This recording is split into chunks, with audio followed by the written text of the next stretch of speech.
Did you know that in America there were over 300 recorded armed resistant movements?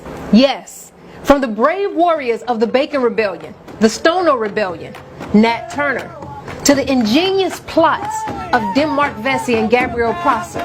We're going to look at one of the largest movements, the Louisiana Uprising of 1811, and how they came very, very close in creating a black republic, a land of freedom, true democracy, and protection from European oppression.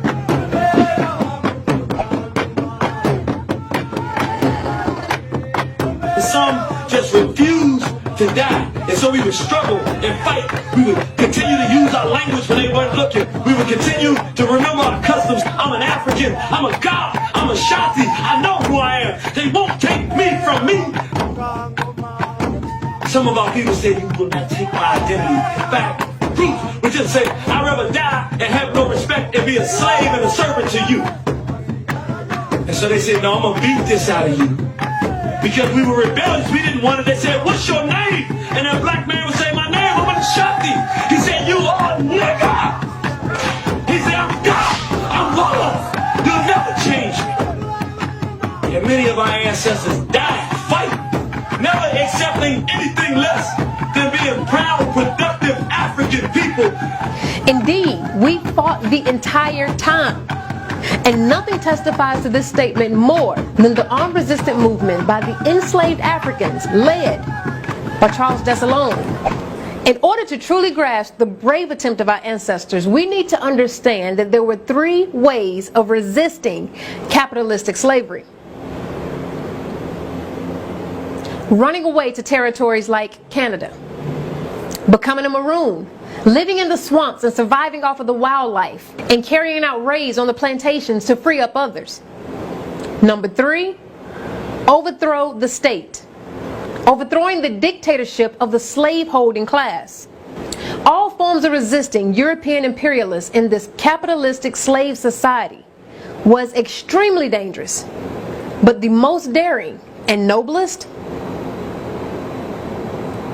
a combative, daring, direct approach of overthrowing the old oppressive machine, taking away the land from the slave owners without compensation, and turning the land over to be controlled and owned by the true tillers of the land. This is what revolution is: the removing of one class of power and replacing it with the new class or new coalition. And that's just what our brave ancestors of Louisiana attempted in 1811. To accomplish this, Dessalines' strategy was a two-pronged military attack on the city of New Orleans. One prong of the attack was for the enslaved Africans joined with the maroon communities to move from plantation to plantation along the Mississippi River. They will first fight off the loyal slaves, then slay the slaveholders, and assemble an army as they moved down the river road. They would capture the city of New Orleans and make it the capital of the new republic. The other pronged attack was to involve the enslaved Africans inside of New Orleans, who would at the same time seize the arsenal at Fort St. Charles and distribute the weapons to the arriving slave army. Under Dessalines' directions, New Orleans would serve as the base of a liberated zone where slaves from all over the South could come to gain their freedom.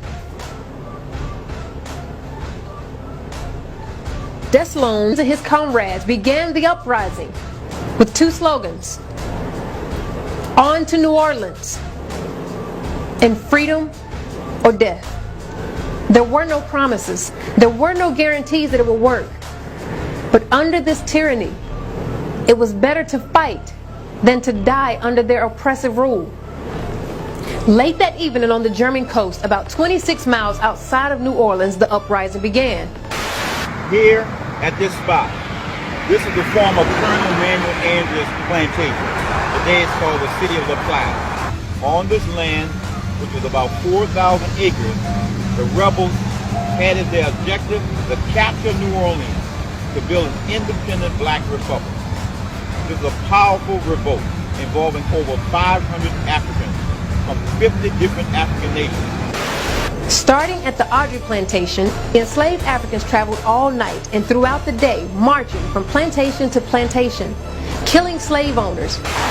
Here is the grave of Francois Trepanier, who was one of the most brutal and oppressive slave owners. What's written on his gravestone is very significant. It's written in French. I'm going to read it and translate it. It says, in memory, Francois Trepanier, killed by the slaves of 1811. February 10th, 1811. One would ask, why would they put this on his tombstone? They put this on his tombstone, the U.S. militia and his family, as a means to make him a hero. But it backfired. Because every time we bring people here on this tour, people rejoice. They rejoice in the fact that some of these oppressors were taken out. The next day, under the leadership of Manuel Audrey, a territorial militia of roughly 80 men went to attack and take down the African army.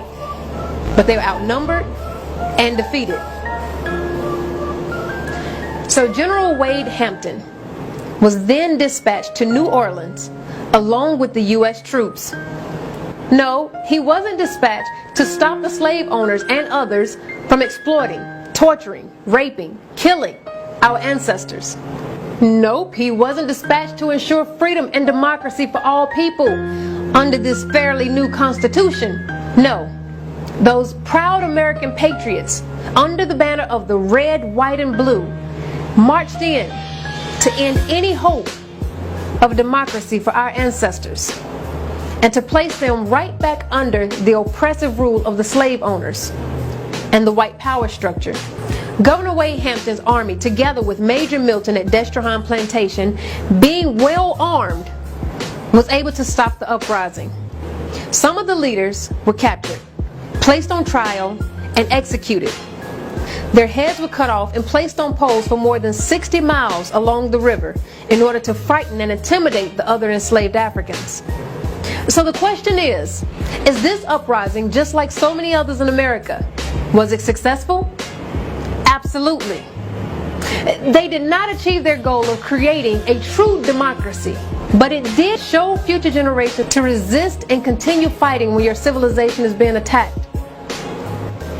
Later that year, the Africans rose up, and this was followed in 1812 by a new round of plots and revolts inside the city of New Orleans.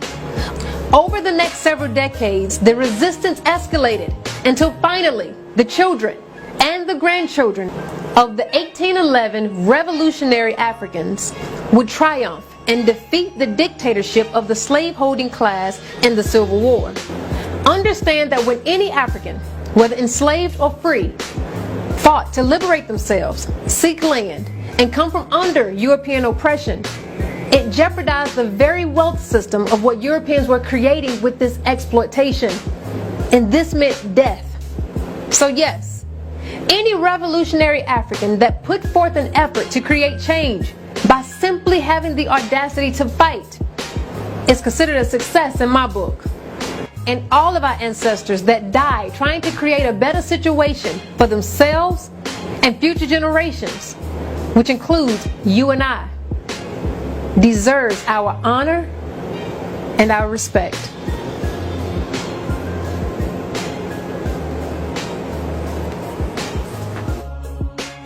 On to New Orleans, Louisiana's heroic 1811 slave revolt.